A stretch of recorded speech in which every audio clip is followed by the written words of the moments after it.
Olá, meu nome é Liamara Martfeld, sou mestranda do Programa de Mestrado Profissional em Educação Física em Rede Nacional, o PROEF, na Universidade Estadual do Sudoeste da Bahia, UESB, no Polo Jequié.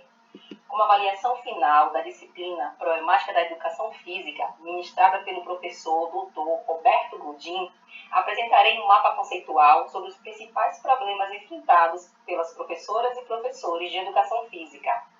E vou descrevendo e conectando as 6 problemáticas e temas tratados nessa disciplina, que interferem diretamente na prática pedagógica, as quais, para fins didáticos, coloquei cada uma em cor diferente. As linhas pontilhadas revelam que há relações entre as problemáticas apresentadas, elas não são isoladas. Este é o mapa conceitual que eu criei, ele partiu da pergunta focal: quais são as problemáticas no ensino da educação física escolar? E depois foram criados os conceitos e as proposições. Assim, o conceito central é sobre as problemáticas da educação física escolar que estão relacionados aos aspectos legais, em relação ao componente curricular, as diferentes condutas nas atuações docentes, a relação dicotômica entre teoria e prática, a dificuldade de enfrentamento da indisciplina e afastamento discente das aulas de educação física, a dificuldade no trato pedagógico com o ensino dos esportes na escola e a questão de gênero enquanto construção social. Bem, vamos agora aprofundar os conceitos, começando pelos aspectos legais e seguindo em sentido horário.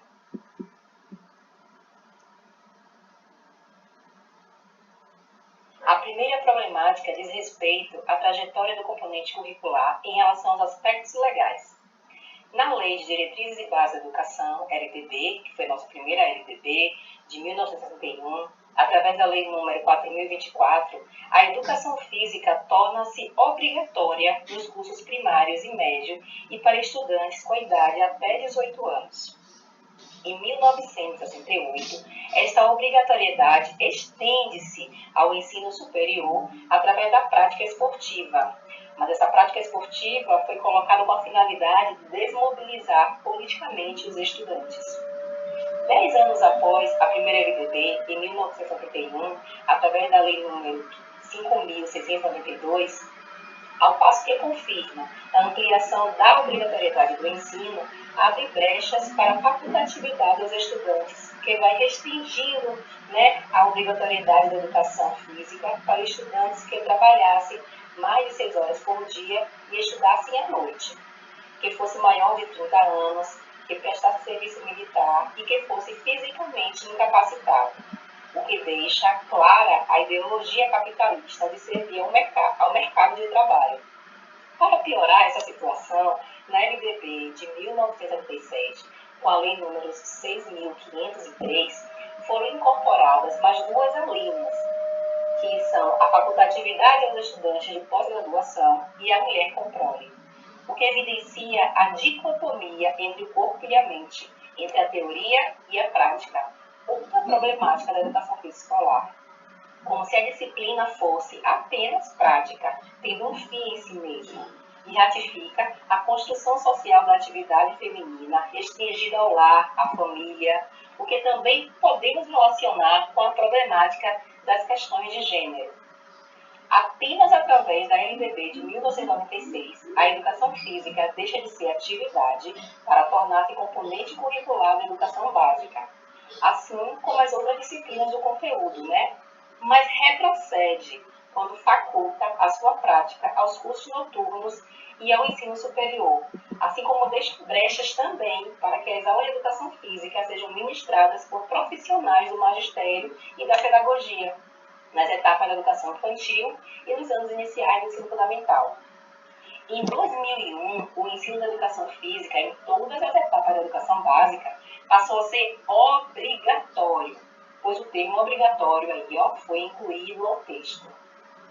Já na LDB de 2023, que é a nossa atual, através da Lei 10.793, apresenta um retrocesso na área, pois por meio desta lei, a educação física passa a ser facultativa, não mais para todas as pessoas que estudam no período noturno, mas aos estudantes que desempenham jornada de trabalho igual ou superior a 6 horas, estudantes que forem maior de 30 anos de idade, aos que estiverem prestando serviço militar ou situação equivalente e as mulheres que tenham prole, e torna facultativa aos amparados pelo decreto de lei número 2044 de 69, aqueles que apresentem incapacidades físicas. Mas o que é realmente facultativo? As dispensas são das aulas ou das práticas dessas aulas? Há uma falta de clareza nessa legislação, né, gente? Vocês podem ver que temos dentro dessa problemática a questão da dispensa das aulas de educação física, cujos fatores determinantes são a incapacidade física, que impossibilita ou que englobaria todas as disciplinas curriculares e não apenas a educação física, a ausência de notas e avaliações para as pessoas dispensadas, os critérios que são insuficientes para validar ou não a dispensa, a cultura de dispensa no ensino médio, que se traduz hoje pela retirada e diminuição, né, da carga horária da disciplina, através da reforma do ensino médio. E um último aspecto considerado dessa problemática diz respeito às aulas de educação física no ensino noturno, que através de pesquisa realizada por Conceito 2014, revela que praticamente não existem aulas de educação física nesse turno, negando a construção de conhecimentos através da vivência e reflexão crítica sobre as diferentes práticas corporais, o que acaba contradizendo os princípios democráticos do ensino, assim como os direitos de igualdade, de oportunidade, que deveriam ser assegurados para os estudantes, as estudantes do noturno, assim como para todo o ensino médio, né, gente? A segunda problemática que apresento aqui é em relação à conduta das professoras e professores de educação física e as atuações docentes, que podem ser através de práticas tradicionais, esportivizadas, abandono do trabalho docente ou atuações através de práticas inovadoras. Bem, as práticas tradicionais ou esportivizadas estão presentes em maior ou menor grau até a década de 70, 80 e parte da de 90, e materializam o esporte na escola, isto é, competitividade e seleção dos melhores como prioridade, ao invés de o esporte da escola, onde as adaptações das regras são necessárias às intencionalidades pedagógicas no esporte. Assim, nesse tipo de atuação, há restrição ao ensino do quarteto fantástico, como futebol, voleibol, basquetebol e handebol, no qual o ensino é voltado para os estudantes, as estudantes que possuem maior habilidade, tornando as aulas desiguais para meninos e meninas, né? Principalmente para as meninas. As tematizações dos conteúdos são apenas voltados para aspectos técnicos ou táticos, na qual os menos habilidosos, as menos habilidosas, são excluídos a fim de que a equipe tenha condições técnicas e táticas de participar efetivamente de competições. Outra atuação docente é caracterizada através do abandono do trabalho docente, conhecido como rola-bola, pedagogia da sombra, não aula, e traduz-se como o abandono da tarefa de ensinar, isto é, a desvinculação do papel docente. Assim, a professora ou professor transforma-se em um distribuidor de material e não intervém na atividade escolhida e realizada pelos estudantes. O terceiro tipo de atuação docente refere-se às práticas inovadoras, que são caracterizadas pela intencionalidade pedagógica. Nessa atuação, a professora ou o professor, eles se empenham em ensinar os conteúdos específicos da educação física, rompendo com as práticas tradicionais ou esportivizadas. Nessa linha pontilhada aqui, o que perpassa o abandono do trabalho docente e as práticas inovadoras, mostra que uma mesma dimensão de análise e síntese compreensiva pode estimular ou inibir determinada atuação docente. Por exemplo, o processo de transformação na área, conhecido como movimento renovador, fortemente marcado pelas teorizações críticas sobre educação física, sobretudo a centralidade do esporte, né? Se por um lado estimula as atuações com práticas inovadoras, respaldando a educação física enquanto disciplina escolar, também reforça a atuação do abandono do trabalho docente, quando as professoras professores sentem-se feridos em sua identidade profissional, né? Que é o esporte. Na medida em que consideram a centralidade da educação física no ensino do esporte. Outra categoria de análise são as condições objetivas de trabalho, que podem inibir as práticas inovadoras, na medida em que representam entraves no desenvolvimento do trabalho docente, no que diz respeito à infraestrutura inadequada, a falta de material didático, os baixos salários, o tempo insuficiente para planejar, entre outros. A cultura escolar e a sua relação com a disciplina, com a educação física, podem estimular a busca de ações que possam desconstruir essa cultura ou utilizar-se dela para justificar o abandono do trabalho docente por causa da invisibilidade do conhecimento disciplinar. Eu posso ensinar qualquer coisa, ou do caráter funcional do abandono do trabalho docente. Questão de aula vaga? Epa, vem! Vamos ali participar da aula de educação física na outra turma. Sendo este professor que acolhe todos, que libera alguns estudantes para realizar outras funções que não pertencem à disciplina, considerado ainda como bons profissionais, pois sempre estão dispostos a ajudar a escola, Estas duas categorias citadas só reafirmam a inferioridade da educação física perante as outras disciplinas, através da hierarquia dos saberes escolares. E para finalizar, ainda podemos citar as disposições sociais do professor ou da professora, atualizadas no contexto de trabalho. Como entender que, no mesmo contexto educacional, alguns professores conseguem empregar a reflexibilidade e outros não? Por que alguns conseguem enfrentar as dificuldades e outros não? Porque essas ações estão imbricadas com os processos de construção profissional e social que cada indivíduo vivenciou antes, durante e após a sua atuação docente. Isso tudo deve levar-se em conta nas atuações dos profissionais. A quarta problemática da educação física escolar diz respeito à relação dicotômica entre teoria e prática, na qual a teoria é o saber sobre o fazer, que é a dimensão conceitual, e a prática, ensinar a fazer, a dimensão procedimental. Esta que, historicamente, foi priorizada nas aulas de educação física, sobretudo no que se refere às práticas esportivas, que são as características das práticas tradicionais. O ensinar a fazer caracteriza-se em realizar os movimentos característicos dos temas da educação física, o que podemos relacionar com a problemática da atuação docente. Quando nos referimos às práticas tradicionais, quando prioriza o esporte. Assim, não há diálogo entre o saber sobre o fazer e o saber ensinar a fazer, pois as atividades que são realizadas na sala de aula são diferentes daquelas realizadas na quadra. Podemos dizer ainda que muitos profissionais estão defendendo a dimensão conceitual, o saber sobre o fazer, pois este não necessita infraestrutura e materiais específicos da área, com interesse voltado à elevação do status da disciplina, como se uma dimensão do conteúdo fosse superior à outra. A supervalorização do saber sobre o fazer também pode estar vinculado à ideia de que os estudantes dão menos trabalho na sala de aula do que no ambiente aberto. O saber sobre o fazer ele é defendido pelo movimento renovador da educação física brasileira, em 1980, que questiona o paradigma da aptidão física esportiva, a aptidão física tão valorizada pelas práticas tradicionais. Esse movimento renovador proporciona mudanças em relação ao reconhecimento da educação física enquanto disciplina escolar, que possui um conhecimento específico e reflete sobre a função social da escola enquanto instituição republicana. Bem, a gente pode ver aqui que outra mudança diz respeito ao movimento renovador culturalista, que põe no mesmo nível de importância os procedimentos, o saber fazer, os fatos e os conceitos, o saber sobre esse fazer, compreendendo criticamente os aspectos conceituais sobre conteúdos estudados.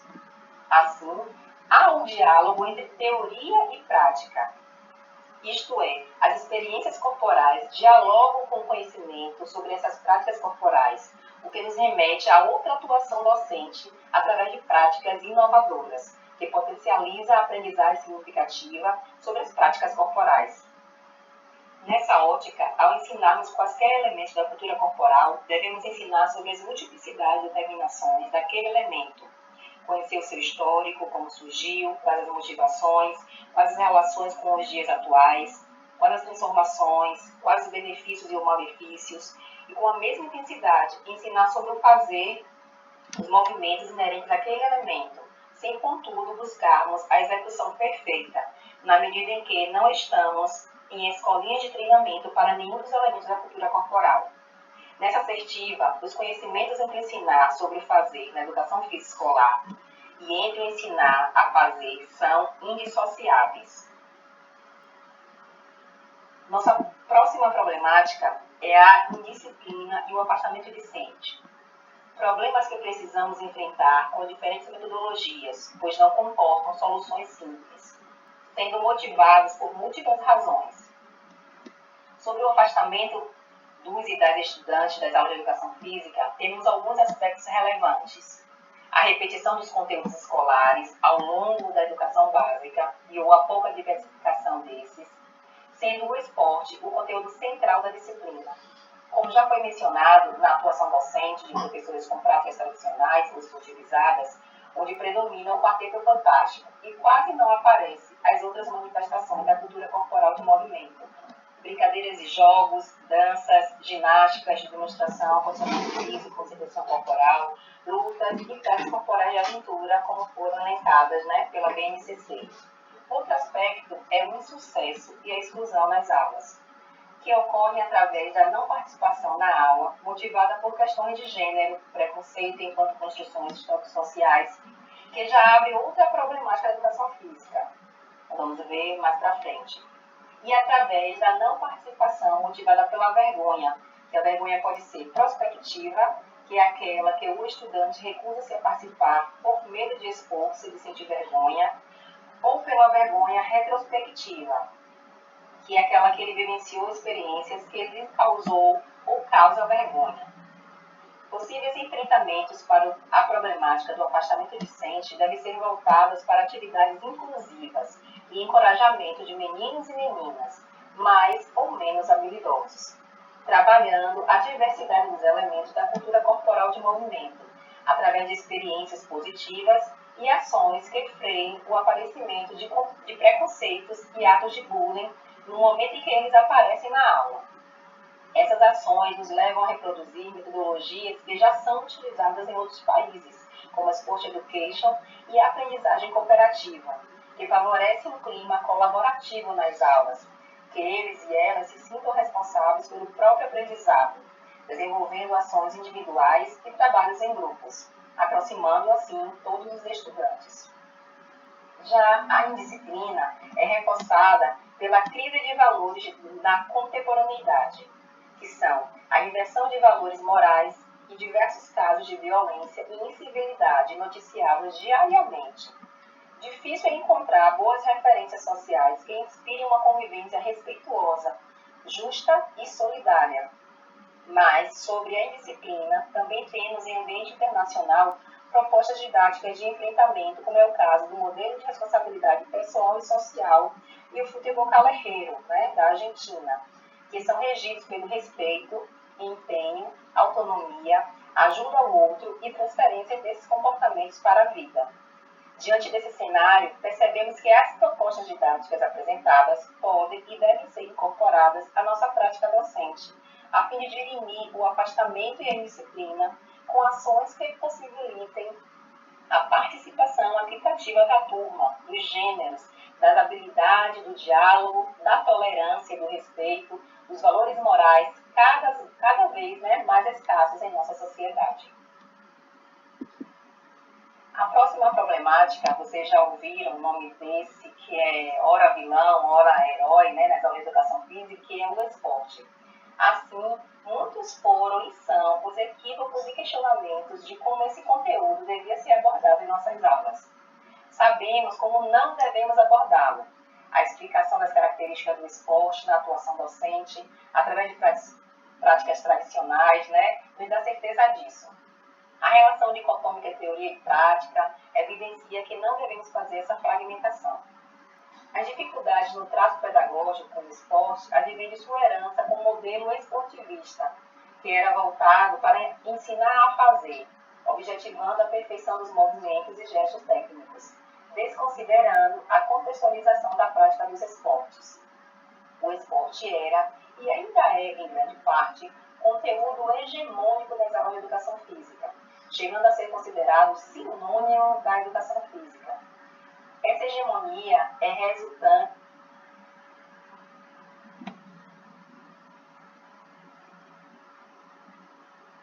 de 3 fatores: desconhecimento do propósito da educação física escolar, ensinar só esporte ou majoritariamente esporte?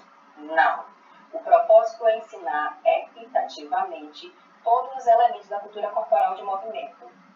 A predominância de algumas modalidades, principalmente aquelas do potênico fantástico, pois tinham e têm como elemento facilitador a presença de quadra poliesportiva em algumas escolas, né? A experiência pessoal do professor ou professora com a convivência desses esportes também é um reforço, assim como a formação inicial voltada para a concepção tradicional. Outro fator da hegemonia do esporte e do modelo esportivista é a formação de equipes escolares com o objetivo de preparação para competições. Assim, havia a seleção dos mais hábeis e exclusão das demais pessoas que não alcançavam a performance desejada. O movimento renovador da educação física, através das abordagens pedagógicas renovadoras, criticam essa hegemonia do esporte e apontam novas perspectivas. Porém, essas novas perspectivas são tomadas de forma equivocada, quando é entendida como condenação ao ensino do saber fazer. E por isso, muitos professores passam a abolir o gesto técnico do esporte. Outro equívoco é pensar que os críticos do esporte estavam se posicionando contra o esporte. Mas o que eles queriam era que esse elemento fosse tratado pedagogicamente, a fim de que os estudantes possam compreender os diferentes sentidos e significados do esporte ao longo dos anos, para que possam respeitar as individualidades, a performance, o rendimento ótimo, contextualizar o surgimento e as alterações sofridas pelo esporte, para que também compreendam o atual momento, identificando como um fenômeno sociocultural e patrimônio da humanidade. Outro fator importante é que os estudantes possam compreender a lógica das modalidades esportivas e poder aprender sobre o fazer, aprender a fazer, aprender a agir de forma colaborativa e não preconceituosa, levando as aprendizagens da prática esportiva para usufruir em seu lazer, para além dos muros da escola. Resta-nos buscar alternativas que superem essas e outras problemáticas em nossa prática docente, buscando sempre oferecer o conhecimento, reflexão e vivência com rendimento ótimo de vários esportes, hegemônicos ou não, criados, produzidos e transformados pela humanidade.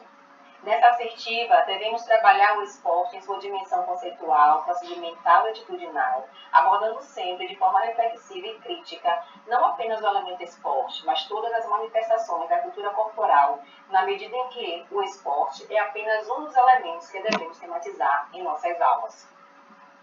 Uma sexta e última problemática é sobre a questão de gênero na educação física escolar.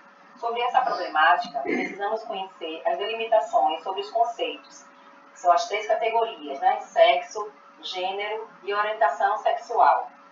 Essas categorias podem ser trabalhadas como os temas geradores, nos quais perguntaríamos o que cada estudante sabe e conhece sobre cada tema, levando-os a compreender que sexo é uma classificação atrelada ao biológico. Então, aí o sexo se refere às características anatômicas que diferenciam os homens das mulheres.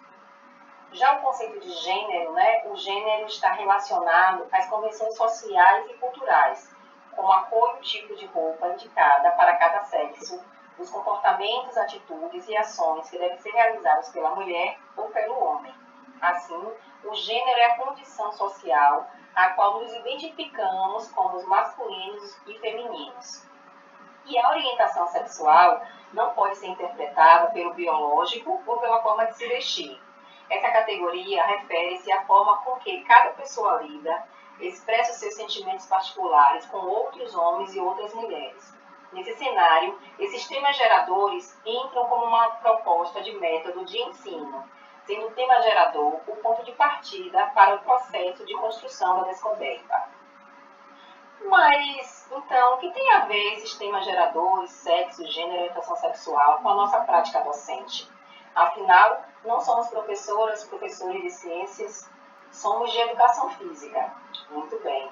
E é justamente por isso que essas categorias são tão caras para a nossa área, pois o conhecimento a respeito destas diferentes categorias, diferentes configurações de identidade, de gênero, de orientação do desejo sexual, nos permite desconstruir e construir espaços e tempos nas aulas de educação física que sejam mais acolhedoras, menos preconceituosas. Afinal, é em nossas aulas que essas categorias se tornam ainda mais evidentes.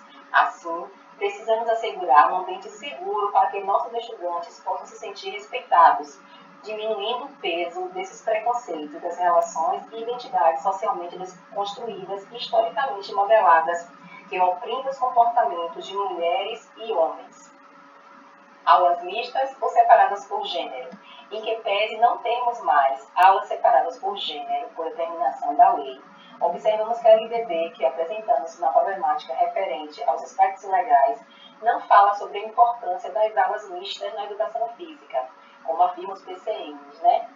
Michel Foucault atribui ao discurso papel de constituição não só do que é dito, mas também do que não é dito. Né? Segundo esse autor, não existe um só, mas muitos silêncios que são parte integrante das estratégias que apoiam e atravessam discursos. Assim, um dos grandes desafios enfrentados pelas professoras de educação física refere-se à adoção de uma postura adequada para o trabalho com as turmas mistas, onde as atividades práticas sejam também efetivadas, para além de forma mista, mas também de forma equitativa para ambos os gêneros, promovendo o respeito mútuo, a participação efetiva e a solidariedade entre estudantes. Dessa problemática é tratada a questão da construção cultural dos corpos femininos e masculinos, onde é importante destacarmos que as diferenças entre meninos e meninas são mais do que biológicas, elas são construídas socialmente. E essa construção social ela é responsável por incentivo ou negação de certas práticas corporais por um ou por outro sexo, o que vai influenciar diretamente na diferenciação de desempenho entre meninos e meninas. Assim, nós temos como desafio formular alternativas didáticas para o enfrentamento dos dilemas de gênero. E isso se dá por meio de propostas pedagógicas que trabalhem com a sensibilização entre os conceitos de gênero, de sexo e orientação sexual. Propor sempre aulas que promovam situações inclusivas, havendo a igualdade de direitos e igualdade de participação efetiva, podendo modificar as regras, vivências de todos os elementos da cultura corporal de movimento, principalmente daqueles que evidenciem marcadores sociais de gênero, como a dança e a luta. Nessa ótica, precisamos criar condições igualitárias de participação efetiva para meninos e meninas, não apenas relativa ao sexo, mas também que leve em consideração os níveis de habilidades, maior ou menor, em todos os elementos da cultura corporal de movimento, de forma que todos e todas sejam incluídos equitativamente nas aulas. Bem, finalizo aqui a apresentação do meu mapa conceitual, deixo também aqui a referência utilizada para a produção desse trabalho e espero que ele possa colaborar com ação, reflexão, ação sobre as diversas problemáticas do ensino na educação física no contexto escolar de outras e outros colegas, proporcionando uma melhor qualidade em nossas aulas. Grande abraço a todos e a todas, as pessoas que assistiram até aqui a minha produção e até mais.